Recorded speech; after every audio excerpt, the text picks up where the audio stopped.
तो सर यहाँ पर एक बात उठती है कि ये जो सम्मान वगैरह है ये तो जो है वो अप्रोच वालों को, राजनीतिक अप्रोच वालों को मिलते हैं। तो आप इस बात से सहमत है कि ये पुरस्कार जो है राजनीतिक अप्रोच से मिलते हैं? समाज में शिक्षकों की छवि जो है वो नकारात्मक है, तो आप इस बात से कितना सहमत हैं? और अगर सहमत हैं तो ऐसी क्या वजह है जिसकी वजह से लोग जो है वो इस प्रोफेशन को जो है वो सम्मान की दृष्टि से नहीं देखते?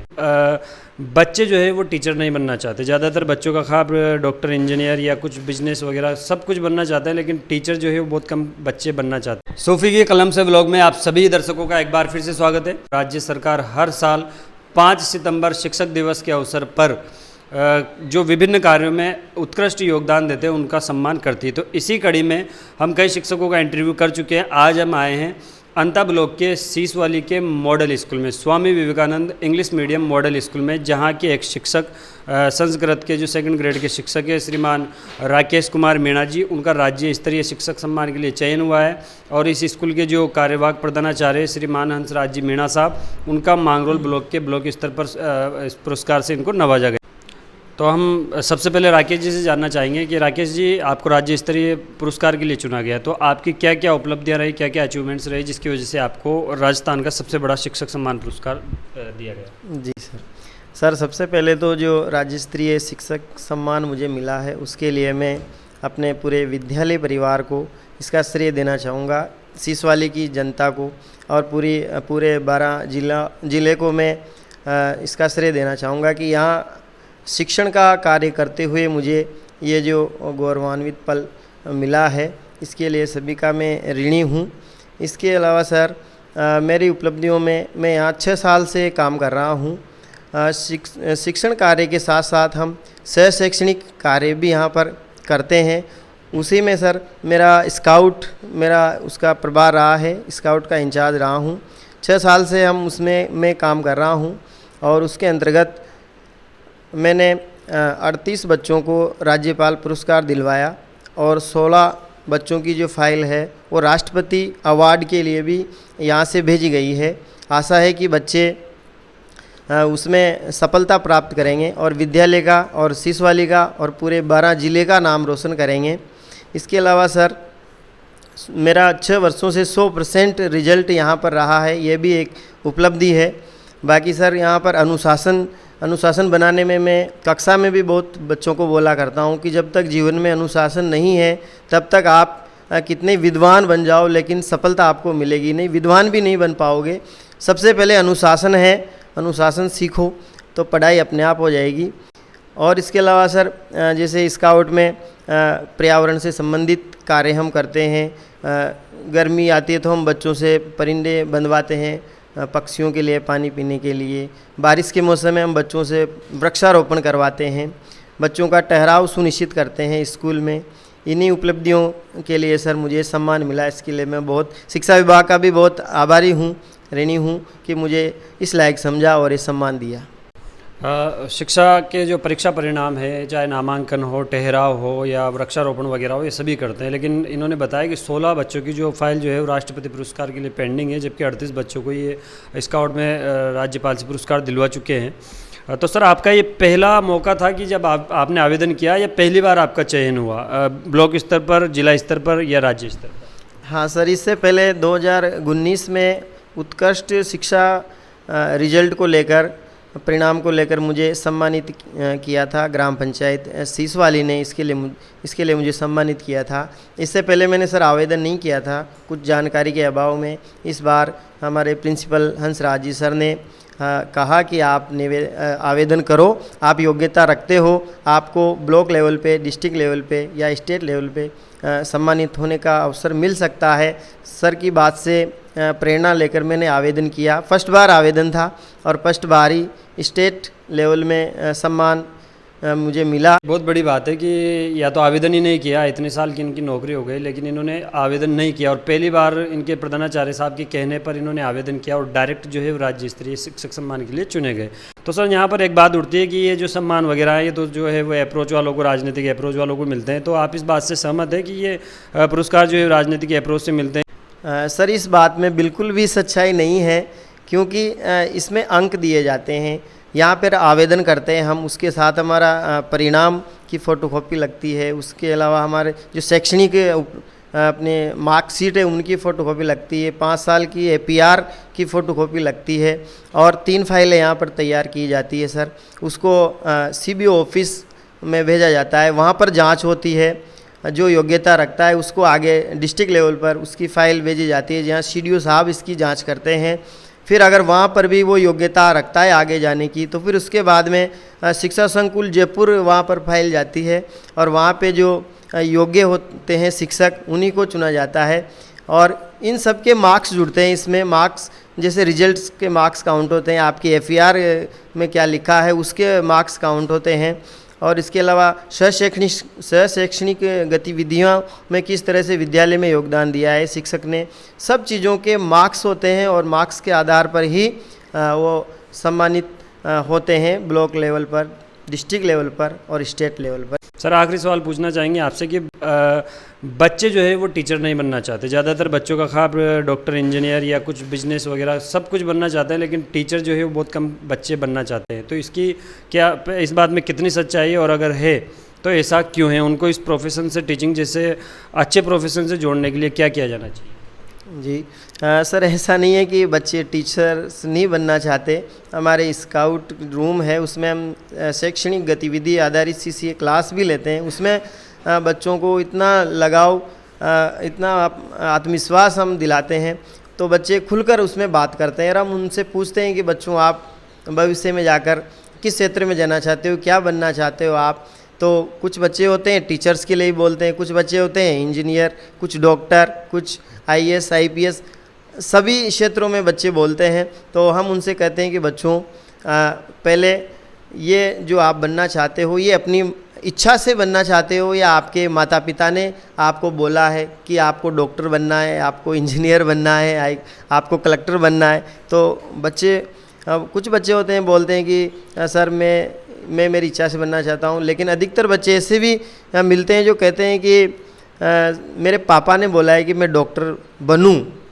तो हम उनसे कहते हैं कि बेटा जिसमें आपकी इच्छा हो, डॉक्टर बनने में हो, टीचर बनने में हो, इंजीनियर बनने में हो या कोई प्रशासनिक पोस्ट पे आप जाना चाहते हो, तो पहले स्वयं की इच्छा को देखो और फिर उसमें आगे बढ़ो आप। जी बहुत बहुत धन्यवाद। अब हमारे साथ जुड़ रहे हैं मॉडल स्कूल के कार्यवाहक प्रधानाचार्य श्रीमान हंसराज जी मीणा साहब, जिनको मांगरोल के ब्लॉक स्तर पर ब्लॉक स्तरीय शिक्षक सम्मान दिया गया।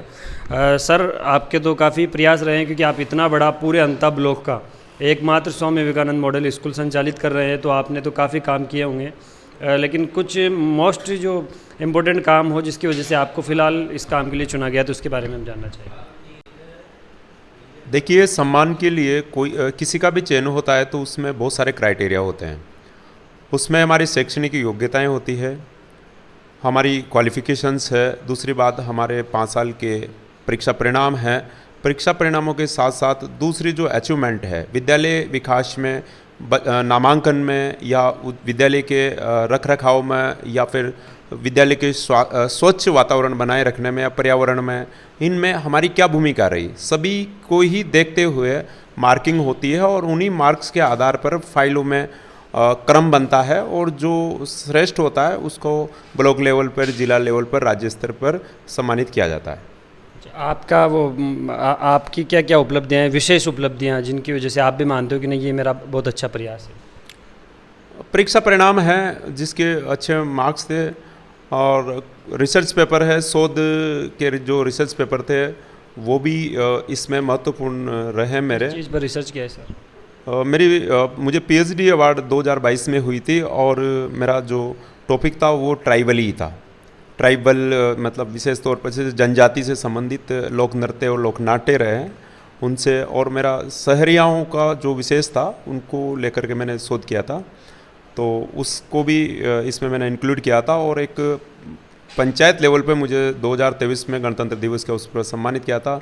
वो जो प्रशस्ति पत्र था मेरे लिए सम्मान, वो भी महत्वपूर्ण रहा। ये प्रिंसिपल साहब थे जिन्होंने बताया कि काफ़ी उपलब्धियाँ इनकी है और बताने की ज़रूरत नहीं है, बिल्कुल जग जाहिर है। तो अब हम इनसे एक आखिरी सवाल के साथ, जो काफ़ी लोग पूछते हैं कि जो वर्तमान आधुनिक समाज की हम बात करें तो शिक्षकों की छवि जो है वो काफ़ी कुछ लोगों पर जो है इसका नेगेटिव प्रभाव है। लोग मानते हैं कि ये पैसा अच्छा नहीं है या ये लोग पता नहीं ठीक से काम करते हैं कि नहीं करते हैं। तो मतलब एक तरह से वन वर्ड में कहा जाए कि समाज में शिक्षकों की छवि जो है वो नकारात्मक है, तो आप इस बात से कितना सहमत हैं, और अगर सहमत हैं तो ऐसी क्या वजह है जिसकी वजह से लोग जो है वो इस प्रोफेशन को जो है वो सम्मान की दृष्टि से नहीं देखते हैं? मैं बिल्कुल भी सहमत नहीं हूँ कि समाज में शिक्षकों की भूमिका है जो नकारात्मक है।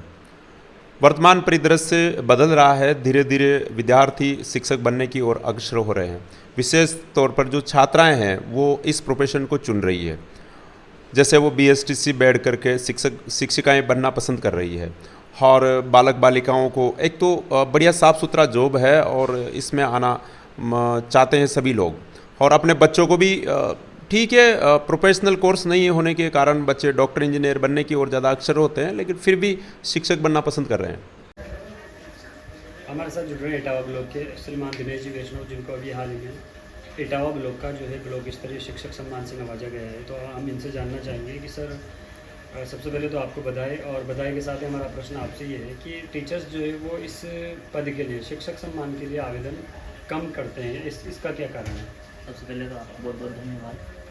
सबसे टीचर्स का जो आवेदन कम करने का सबसे वह महत्वपूर्ण कारण ये है कि अधिकांश टीचर ये सोचते हैं कि जो शिक्षक सम्मान मिलता है वो एक तो राजनीतिक अप्रोच से मिलता है, या फिर अधिकारियों की नज़दीक जो शिक्षक होता है उसको ही शिक्षक सम्मान दिया जाता है, जबकि ऐसा वास्तविकता में ऐसा नहीं है। इसके लिए राज्य सरकार द्वारा एक गाइडलाइन जारी की जाती है, उसके तहत एक सूक्ष्म अंक योजना के आधार पर आपका चयन किया जाता है।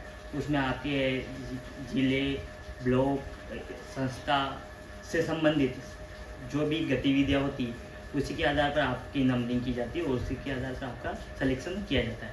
मतलब आप ये कहना चाहते हैं इसमें किसी अप्रोच की ज़रूरत नहीं होती, मतलब जो ईमानदारी से काम कर रहा है तो उसके जो उपलब्धियाँ हैं उन उपलब्धियों के आधार पर इसका आकलन किया जाता है और उसके हिसाब से इसका किया जाता है। तो ये बात बिल्कुल गलत है कि अप्रोच से जो है वो इसका सिलेक्शन होता है। जी बिल्कुल नहीं, राज्य सरकार द्वारा जो गाइडलाइन जारी होती है उसी के आधार पर होता है, और आपके के आधार पे, आपकी परफॉर्मेंस के आधार पे, आपके रिजल्ट के आधार पे, पिछले 5 वर्ष के जो आपके रिजल्ट होते हैं उसी के आधार पे उसका नंबरिंग की जाती है, उसी के बेस पर आपको शिक्षक का सम्मान मिलता है। Okay, thank you sir. अब हमारे साथ जुड़ रहे हैं Mahatma Gandhi English medium school Etawah के एक सम्मानित शिक्षक श्रीमान शिव प्रकाश जी मीणा, जो अभी हाल ही में ब्लॉक स्तरीय स्तर पर सम्मानित हो चुके हैं। इन्होंने जो है वृक्षारोपण, रिजल्ट और कई सारी चीज़ें हैं जिनमें बहुत अच्छा इनका रिजल्ट रहा है, लेकिन उससे भी ज़्यादा चर्चा में अगर अभी ये है तो इन्होंने अभी कल ही जो है वो 51,000 रुपये की राशि जो है PM से श्री उच्च माध्यमिक विद्यालय इटावा को 51,000 रुपये जैसी बड़ी राशि जो है वो डोनेट की है वहाँ के नए स्वागत द्वार के लिए। तो हम इनसे जानना चाहेंगे, सर आपको सबसे पहले तो बहुत बहुत बधाई, और इसकी प्रेरणा आपको कहाँ से मिली है जो आपने 51,000 जैसी बड़ी राशि डोनेट की, इसकी प्रेरणा आपको कहाँ से मिली? धन्यवाद सर। यह प्रेरणा मुझे आदरणीय श्री रामनारायण जी मीणा प्राचार्य PM श्री राजकीय उच्च माध्यमिक विद्यालय इटावा से और हमारे अधिकारी है भी श्री आनंदीलाल जी मीणा से मिली है, क्योंकि जो वो वर्क कर रहे हैं तो मेरा आना जाना रहता है, तो उनकी जो वर्क एक्टिविटीज़ को देख के मेरे मन में एक प्रेरणा जागृत हुई कि मैं भी कुछ ऐसा करूँ ताकि इन लोगों के साथ मैं सहयोगी बन सकूँ। बाकी रही 51,000 की बात, तो 51,000 का डोनेशन मैंने क्या है मेरी निजी कार्य से ही सेविंग किया था, तो इसमें मेरे साथियों का मेरा सहयोग रहा है। इसमें सबसे पहले मेरा सहयोग रहा है दिनेश जी पार्षद इटावा, उसके बाद राहुल जी जादव ने, इसी प्रकार मेरे स्टाफ साथी त्रिलोक जी, अर्जुन जी मीणा जोरापुरा और सुरेश जी मेहरा, और 51,000 रुपये डोनेट किए हैं, और इस सब व्यक्तियों का मेरे ऊपर बहुत आभार रहा है। और सभी शिक्षक साथी जो मेरे से जुड़े हुए हैं प्रत्यक्ष अप्रत्यक्ष रूप से, सभी ने मुझे मोटिवेट किया है। रही बात पुरस्कार की, मेरे लिए पुरस्कार नहीं है, ये मेरे लिए प्रेरणा है, और मैं इसी प्रेरणा से आगे बढ़ने की पूरी कोशिश करूँगा। एक बात और जानना चाहते हैं कि शिक्षक जो है वो काफ़ी कम राशि जो है स्कूल में डोनेट करते हैं, आपकी राशि बहुत बड़ी है, जैसे ज्ञान संकल्प पोर्टल पर हर साल कोई 100, 200, 500,000 रुपये करते हैं, तो ऐसे शिक्षकों से क्या कहना चाहेंगे आप, किस तरह से अपील करना चाहेंगे कि वो ज़्यादा से ज़्यादा जो है वो अपने शैक्षणिक संस्थानों में डोनेट कर सकें? अपील तो नहीं है, तो शिक्षक की खुद की मानसिकता और इच्छा के ऊपर है, इसके ऊपर अपन दबाव नहीं बना सकते, क्योंकि जो अभी मिशन श्री रामनारायण जी मीणा प्राचार्य के द्वारा ज्ञान द्वार का चलाया गया था, उसमें भी उन्होंने मिनिमम 100 रुपये ही रखे हैं, क्योंकि बाकी आपकी श्रद्धा के ऊपर है। इसलिए तो केवल उस शिक्षक की इच्छा के ऊपर ही डिपेंड करता है कि वो उसको डोनेट करना चाहता है या नहीं करना चाहता है।